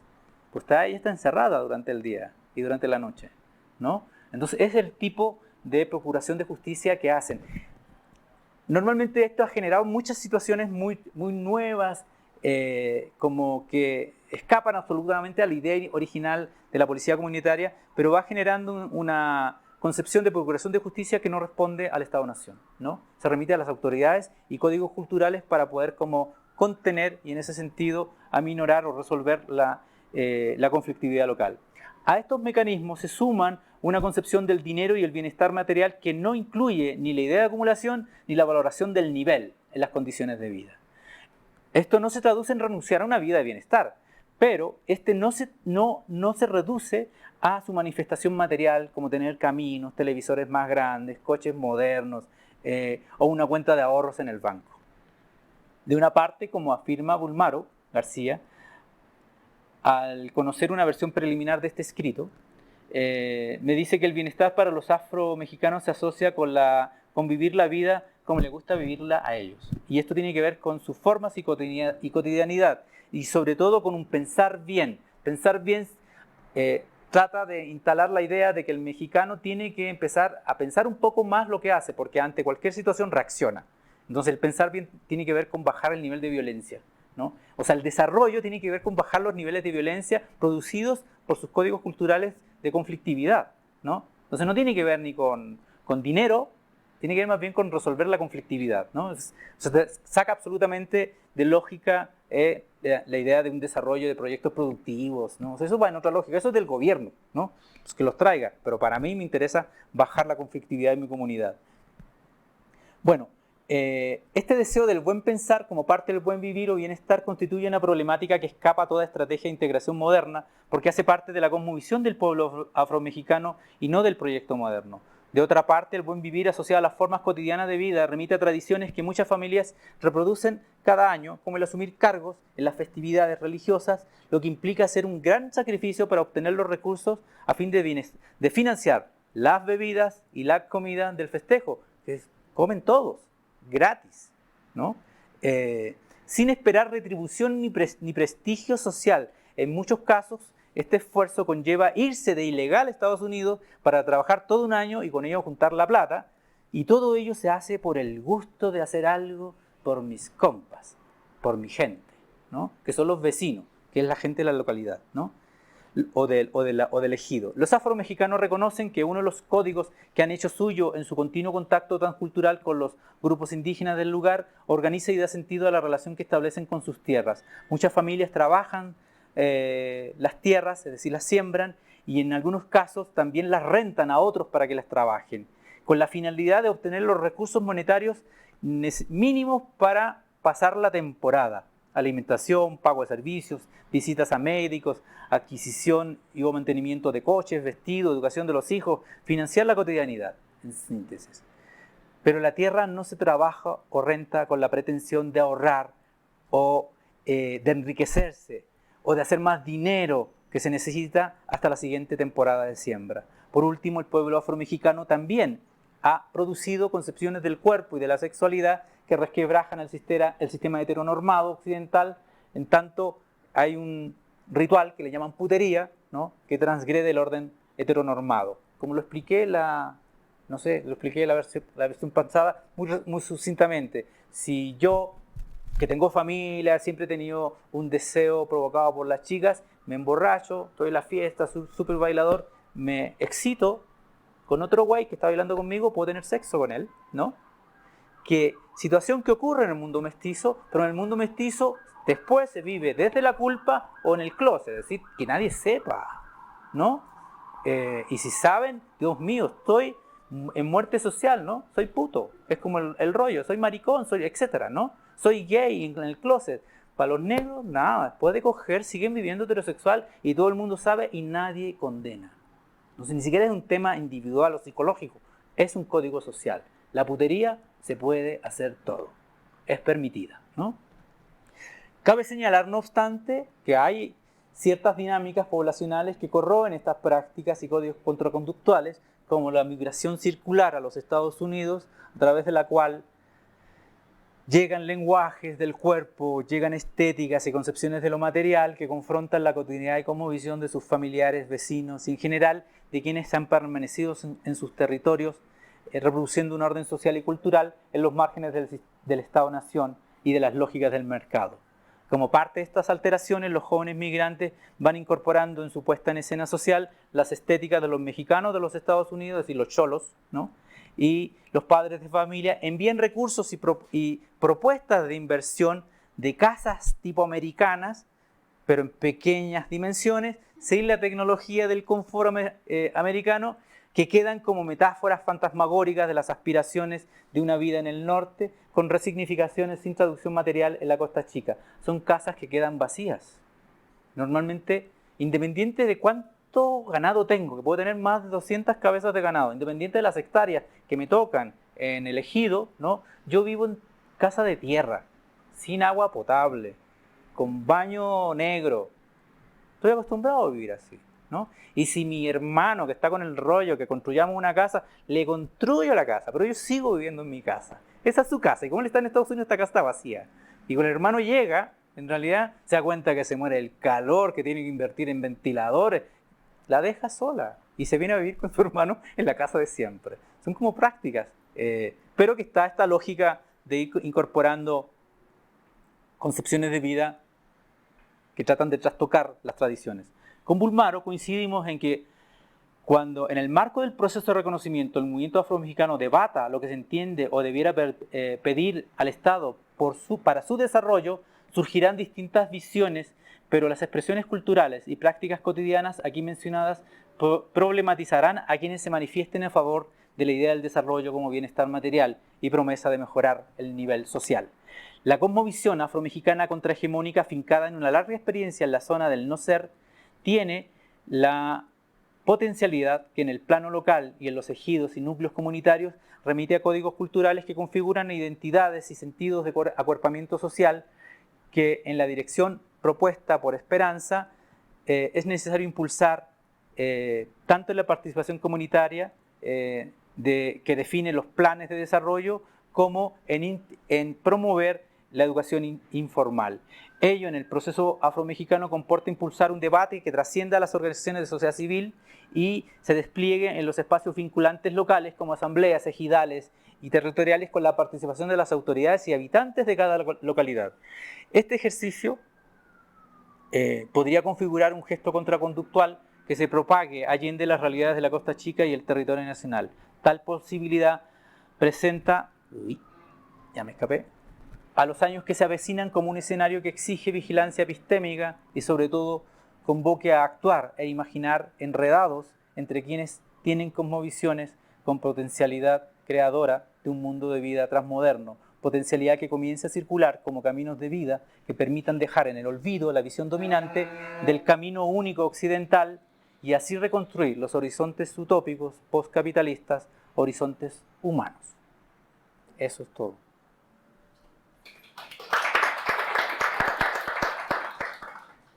Fui largo, disculpen, pero traté de expresarle un poco lo que he venido trabajando en los últimos años, en realidad, ¿no? Bueno, no sé qué viene ahora. ¿Algún comentario?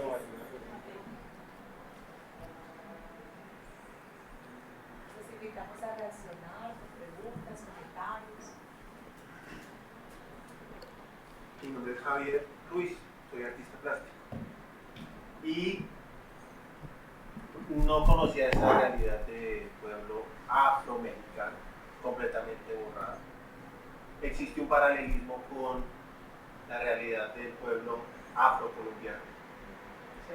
Cosas muy similares. A medida que iban saliendo las preguntas, las iba respondiendo. Usted las iba respondiendo.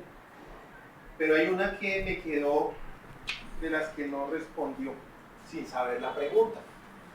Y es, además de ese pueblo indígena que ha sido relegado, siendo una gran mayoría, ha sido relegado.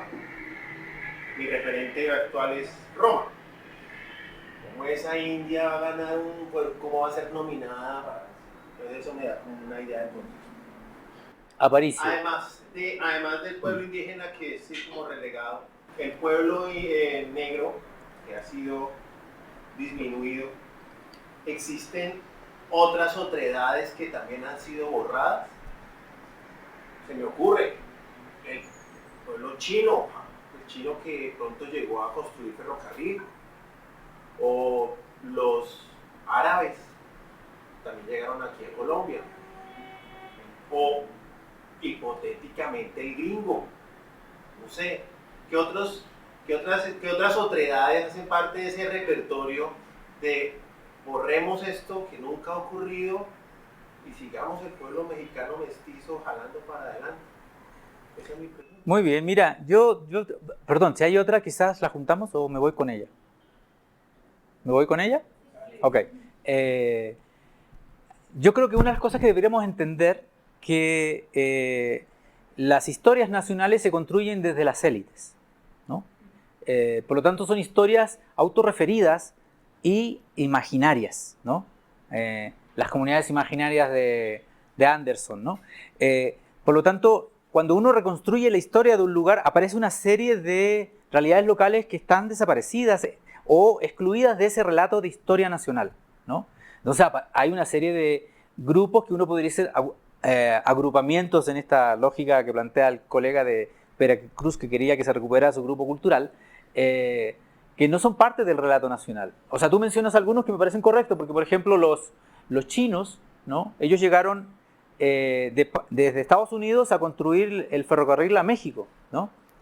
Pero que han tenido una historia nefasta incluso dentro del propio relato de liberación mexicana, porque los chinos estaban afincados esencialmente en el norte, Mexicali, y hay una historia oscura de nuestro amigo Pancho Villa, que consideró que los chinos eran informantes de Porfirio Díaz, e hizo un genocidio, los mató a todos.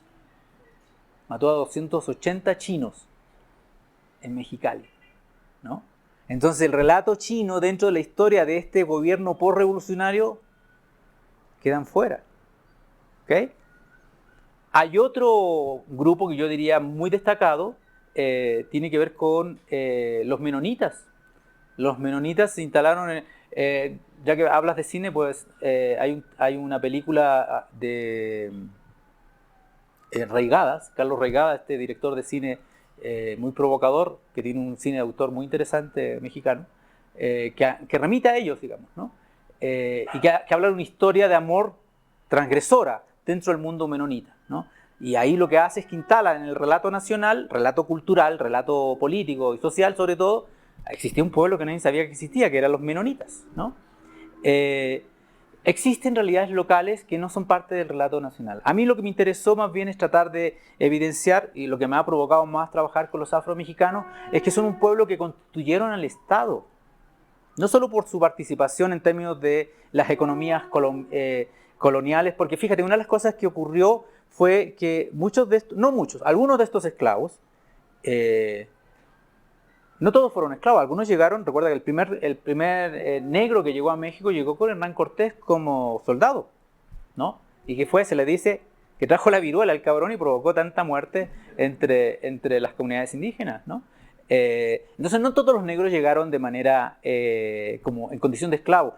Esto es producto del discurso religioso, ¿no? O sea, lo que provoca la controversia de Valladolid de 1550 y 1551 es que Bartolomé de las Casas logra imponer que los indígenas tenían alma y por lo tanto eran seres humanos y debían ser tratados como tales. Entonces abandonan el relato de Ginés de Sepúlveda, con el cual tiene la controversia de que eran animales, ¿no? Y Ginés de Sepúlveda lo que hace en realidad es que recupera el relato de Colón, cuando se encuentra con los taínos, ¿no? En el Caribe, los describe de una manera muy hermosa, dice que tienen cuerpos hermosos, tienen cabello como la cola de caballo, que son ingenuos porque toman las armas del lado que hace daño. Les pasaba la espada y los indígenas tomaban el arma del lado que cortaba, ¿no? Pero dijo algo más. Y me parece que es gente que no tiene religión.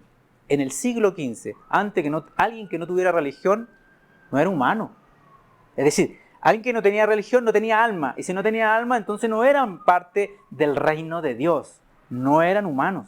Y por eso los primeros 60 años fueron tratados como animales. Y así los mataban por diversión. No solamente por sobreexplotación, también por sobreexplotación, ¿no? O sea, estos 9 millones que desaparecen en los primeros 100 años, desaparecen por sobreexplotación, ¿no? Porque, bueno, termino el paréntesis, los relatos de Todorov, en un texto que se llama El descubrimiento del otro, lo que describe son el olor a putrefacción que había de los cuerpos orillados en el camino de Tlaxcala a Veracruz, por donde pasaba La Plata, y morían de cansados, de hambre, y ahí los dejaban. Entonces ahí los dejaban, a la orilla del camino. Entonces eran murallas de cuerpos en pudrición, ¿no? Pero lo que logra Bartolomé de las Casas a favor de los indígenas se tradujo en que alguien tenía que hacer la chamba, ¿no? Y eso provoca entre 1580 y 1640, en un lapso de 60 años, entraran, de acuerdo a los sitios, es decir, de acuerdo a los bandos del rey que autorizaba el traslado de esclavos a la Nueva España, 250.000 esclavos, ¿no? Y eso es solamente el dato formal. Los holandeses, los belgas y los años previos, años posteriores, la cantidad de africanos secuestrados allá, trasladados forzosamente, esclavizados y vendidos como mercancía, es posible que duplique, triplique o cuatriplique esa cantidad, ¿no? Entonces estamos hablando de hombres que fueron instalados en lo que Fanon le llama la zona del no ser, es decir, en condición subhumanizada, y en esa condición aportan al proyecto Nación con su vida, su cuerpo, su historia. Y tú que eres artista, por ejemplo, deberías preocuparte o interesarte en términos del aporte afro a la cultura mexicana, que el discurso oficial ha invisibilizado, ¿no? El aporte de los sones mexicanos, del ritmo mexicano, es una cosa que la cultura mexicana, el discurso oficial no dice nada, no dice nada, ¿no? Entonces hay mucho de eso que por parte de un relato de élite, es decir, de descendientes de criollos, siguen ocultando, ¿no?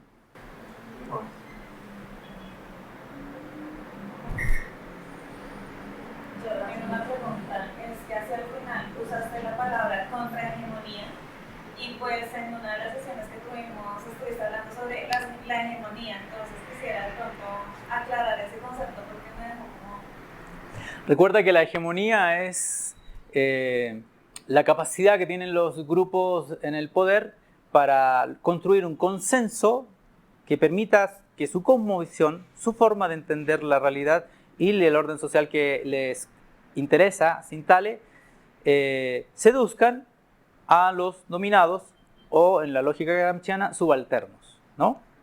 Entonces, la hegemonía tiene que ver con esta capacidad de construir consenso para mantener el orden existente, ¿va? La contrahegemonía tiene que ver con la acción insurrecta del subalterno. Y sobre todo porque es un relato que se construye al interior de un sistema integrado, ¿no? O sea, más allá de que ya superemos la concepción marxista gramsciana, incorporemos la concepción de la subalternidad en términos de la propuesta de Ranajit Gua, que incluye que es subalterno todo aquel que sufre el ejercicio del poder de alguien que lo, entre comillas, domina, las chicas de los hombres en el relato patriarcal, etcétera, ¿no? O sea, ahí hay la subalternidad se multiplica, ¿no? Pero fíjate que se multiplica al interior del sistema hegemónico. Pero si la gente que está fuera del sistema es hegemónico, por eso yo digo que el negro es absolutamente irreverente, ¿no? O sea, así como el indígena ha sido tratado de una manera tan humillante, en tanto que, o sea, los relatos hablan más bien que una de las apuestas, no sé si es la apuesta, pero uno de los resultados del trato bestial que el español conquistador o colonizador trata al indígena es que lo infantiliza. Y un niño no tiene sexualidad, no tiene capacidad de pensar, ¿no? No puede andar solo por la vida, hay que guiarlo, ¿no? Entonces, en esa lógica es donde en ese lugar cultural se instala al indígena, ¿no? Al negro, en cambio, se le bestializa, ¿no? Y al negro se le tiene miedo, ¿ok? Entonces, en esa se le prohíbe que tenga relaciones con mujeres blancas, por ejemplo. No se le prohíbe al negro que es esclavo, se le prohíbe a la mujer tener relaciones con negros, ¿no? Hay muchos estudios, por ejemplo, Mara Viveros ha trabajado muy bien lo que se llama la racialización de la sexualidad, ¿no? Y lo analiza en este tipo de relaciones. Entonces, estamos hablando de un sujeto que potencialmente, porque el sistema no lo ve, ¿no? Históricamente no lo reconoce, no lo nombra, pues tiene la libertad de hacer y de deshacer. Es una libertad entre comillas, porque en realidad la libertad es seguir reproduciendo sus concepciones ancestrales para producir su orden social, ¿no?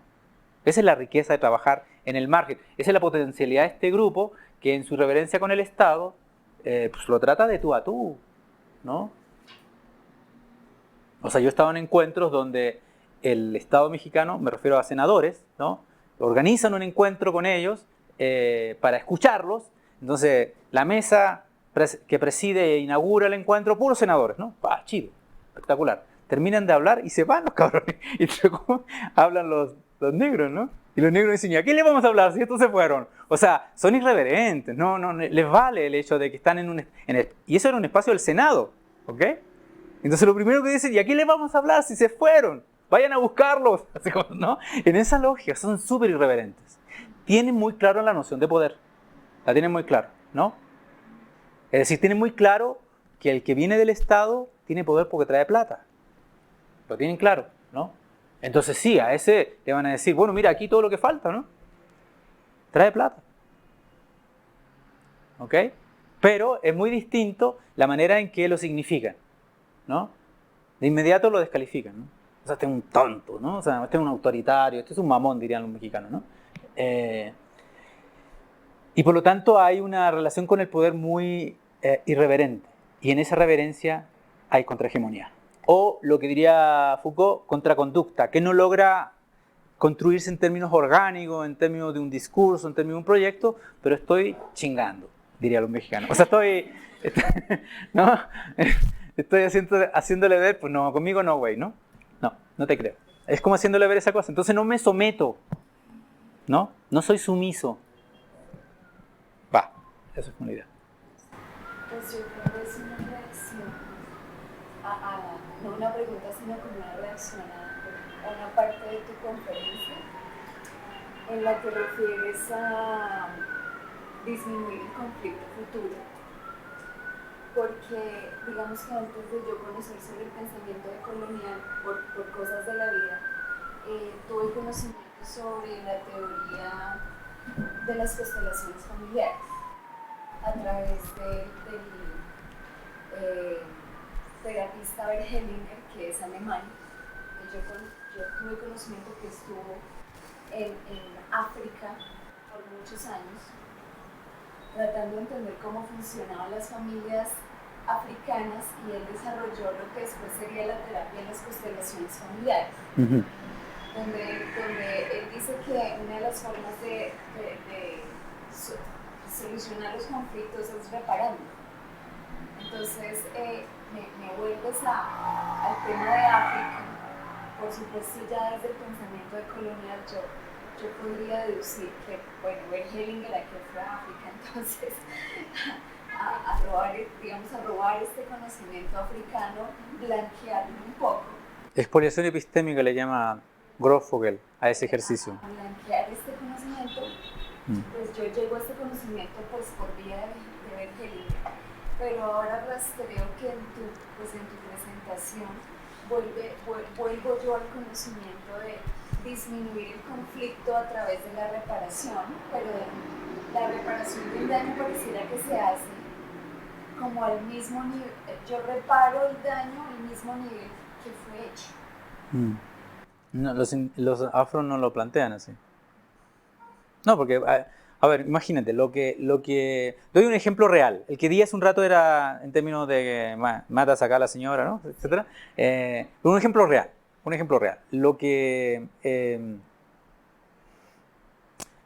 Si yo, borracho, necesitado, pero sobre todo con la idea de que te voy a hacer daño, te mato la vaca que le da leche a tu familia para darle a tus hijos, ¿no? Entonces lo que hay de reparación en términos de esta procuración de justicia comunitaria no es que me devuelvas la vaca, porque tú no puedes devolverme la vaca, no tienes el dinero, ¿no? Pero sí, lo que te puedo pedir es que generes el dinero para que mis hijos coman. Entonces trabajas para mis hijos, para mí también, ¿no? ¿Ok? Y ahí hay indicadores que lo que implica la leche, porque la leche no solamente indica queso, hay un montón de elementos que están presentes. Y entonces, en ese sentido, puede que la vaca no me la repongas, pero te pones a trabajar para alimentar a mis hijos 2, 3, 4 años, 5 años. Y si rompes tu promesa, te va peor, ¿no? Una de las cosas que, así como los negros tienen una concepción indígena de la tierra, ¿no? También tienen una concepción indígena de la justicia. El mayor dolor del negro es que lo exilien de su comunidad. Lo exilien. Y eso es un daño que le rompe el alma y lo entala en un lugar súper dañino, ¿no? Entonces nadie quiere ser exiliado, ¿no? Ahora yo, bueno, como se lo comenté no, a Geraldine en la reunión que tuvimos hoy por su tesis. Yo creo que ustedes tienen una experiencia muy viva respecto al tema de la reparación, ¿no? Creo que es muy viva. Ahí yo en realidad remito a lo que le escuché a un colega, al que quiero mucho, que se llama José Fernando Serrano, que él plantea que el tema de la reparación en contextos de posconflicto se ha vaciado de sentido, ¿no? Sobre todo porque en términos de la procuración de justicia ha sido algo que es medio complicado, porque por un lado, esto ya no es de José Fernando, es de otro colega que me cuenta de que todo el proceso de reparación aplicado a los integrantes de las FARC, ¿no? Significa, vale, dime la verdad, pero regrésame todo lo que robaste. Y a los de las paramilitares le dijeron, ok, dime la verdad, te vas 8 años de prisión en Estados Unidos, 8 años, ¿no? Pero no me regresas nada, ¿no? Entonces el tema de la reparación en términos institucionales es un poco complicado, ¿no? Entonces a mí me llamó mucho la atención que José Fernando, en este contexto de desigualdad y por lo tanto de injusticia, o dicho de otra manera más brutal, de impunidad promovida por el propio Estado, él plantea más bien que habría que impulsar la pedagogía de la reconciliación, ¿no? Que se me hace mucho más potente en términos de su traducción en políticas públicas, en acciones de intervención, en trabajo de la comunidad, ¿no? Porque se me asemeja mucho al lugar que tiene el comisario en estos espacios de conflictividad afro-mexicana, que es reconciliarse, es prevenir el escalonamiento del conflicto a futuro, ¿no? Creo que es un poco, a mí se me hace muy sugerente como propuesta, digamos, ¿no? Lo que está planteando José Fernando, ¿no? Entonces sí, yo creo que hay bastantes referentes, ¿no? Y una de las cosas que le aprendí a Catherine Walsh, algo que no ha escrito ella, pero que lo dijo en una conferencia que le invitamos, es que si uno quiere como salirse un poco de las categorías que usamos, que son de la filosofía política del siglo XIX, habría que escuchar, es decir, construir puentes de producción epistémica, es decir, donde el otro no solo no sea mi informante, sino que sea alguien que trabaja contigo y te cuestiona tu manera de entender porque él está entendiendo de una manera distinta, es que hay que trabajar junto a los movimientos sociales o a las expresiones locales que exudan, que hagan germinar una cosmovisión que no es moderna. Yo comparto en cierto sentido lo que plantea Arturo Escobar, ¿no? Que habría que tener súper claro que el proyecto de la modernidad, es decir, la razón, no es el lugar para buscar soluciones a los problemas que ha generado la propia razón, ¿no? O sea, las soluciones a los problemas modernos no están en la modernidad, es decir, no están en la razón, ¿no? No están en la lógica que planteara Horkheimer de que para resolver los problemas de la razón instrumental, más razón. No. O sea, eso es lo que nos enseña el proyecto de Colonial, que hay que construir puentes con aquellos cuya manera de entender su existencia en el mundo no es racional. Así, de plano. No es que nosotros nos volvamos chamanes, ni indígenas, no podemos, ¿no? Porque ya hemos sido socializados en una cultura racional. Somos sujetos racionales. El tema más bien es bajarle un poco a la soberbia que en la razón tenemos la potestad de decir la verdad. Bajémosle un poquito, ¿no? Dos rayitas, ¿no? Y 2 rayitas que se las traslademos al indígena, al sujeto popular, ¿no? Al otro que vive desde el cuerpo, no desde la razón, al otro que vive desde la tierra, de su contexto, de la comunidad, ¿no? Yo creo que ahí vamos a encontrar otras maneras de entender lo que estamos viviendo, ¿no?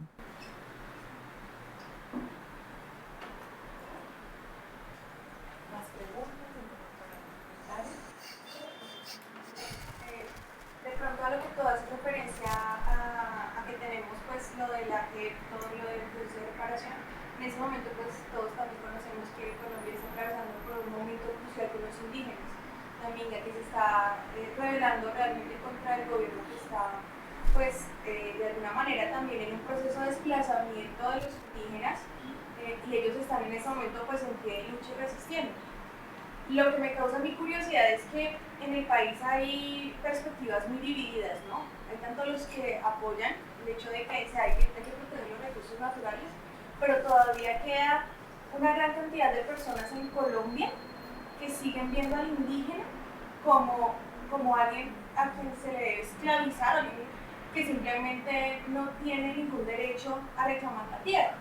Entonces, de lo que tú hablabas de la soberbia, a pesar de que nosotros no somos blancos, somos mestizos, todavía hay una concepción de que estamos en un nivel superior a los indígenas y se maneja un discurso un poco en el papel, ¿no? Donde a los indígenas efectivamente se les ponen en los museos, ¿no? Pero en la vida real no se les respeta y a ellos en ese momento les ha tocado armarse. Entonces, me parece también oportuno hacer la relación con el tema. Sí, estoy completamente de acuerdo. Quizás habría que tener presente que, independiente que nos agrade, ¿no? Los espacios formativos, es decir, la escuela, la universidad, es uno de los dispositivos fundamentales que usa el Estado para colonizarnos. Es decir, en la lógica o en el relato marxista, alienarnos. Nosotros nos formamos no para tener más capacidad intelectual, nos formamos para vender mejor nuestra capacidad de trabajo. Dicho en términos reales, lo que hacemos, ¿no? Entonces tenemos aspiramos a tener doctorado para tener más puntos en el SNI y que nos llegue más dinero. Así usan los mexicanos esto, ¿no? Entonces, una de las cosas que habría que hacer en este ejercicio ético de vigilancia epistémica es descolonizarte tú, ¿no? Aunque cueste, aunque duela un poquito, ¿no? Aunque duela. En realidad, yo creo que habría que agradecer a los colegas que están trabajando este doctorado, porque al menos el que yo conozco, porque les incorporan esta reflexión en el proceso formativo, ¿no? Algunos que entramos a esto lo hicimos después. Yo tenía mi tesis aprobada cuando dije, no, esto no es ético, y para afuera. Y me demoré algunos años en terminar el proceso, ¿no? Me refiero al proceso formativo, ¿no? Pero yo creo que si tú... Creo que ser decolonial implica no solamente compromiso político, sino implica exigencia ética, ¿no? Y eso implica un sacrificio, al menos en términos de que tus colegas, por ejemplo, te vean raro, ¿no? Porque tú le estás diciendo disculpa, pero tú estás asumiéndote en un lugar muy soberbio cuando dices que el método científico es el único camino para producir la verdad, ¿no? O que tal teoría es dominante porque la dijo tal persona, digamos, ¿no? O sea, creo que lo que estás haciendo, estás replicando una concepción donde invisibiliza a los que son condenados de esta tierra, ¿no? Invisibilizas a los indígenas, invisibilizas no su cuerpo y su pobreza, invisibiliza su capacidad de construir sociedad, en la cual tú seas parte, ¿no? Ese es el tema. Entonces los despolitizas. Y creo que ahí hay un gesto nuestro, como sujetos blanqueados, porque estoy de acuerdo contigo en términos geopolíticos, los mestizos, aunque seamos de clase media alta o que seamos clase alta, no somos blancos. O sea, cruzamos el charco, como dicen los mexicanos, o cruzamos el río Bravo, ¿no? Aunque tengas mucha lana, un gringo te va a decir por el acento de tu inglés, latino, ¿eh? Una latina, mexicana, ¿eh? Qué lindo, a mí me encantan los tacos, ¿no? ¿No? ¿Ok? De inmediato, o sea, todo tu rollo blanco, abajo, tacos, comiendo en la banqueta, sentado, ¿no? Ahí te instala, de inmediato. ¿Por qué te instala? Porque te hace ver que eres un sujeto colonial, es decir, un sujeto subalterno. Puede que no vivas en la zona del no ser, ¿no? Que es la pobreza, la marginación, la invisibilización, la deshumanización. Puede que no estés ahí, ¿no? Pero eres un sujeto blanqueado, es decir, no eres blanco, no eres occidental. Estás bajo mi égida, yo gringo, yo europeo, ¿no? Es como la reacción que tuvieron los españoles ante la petición de López Obrador, ¿no? Debieran agradecernos que los fuimos a civilizar. Esa fue la reacción de los políticos, ¿no? Brutal.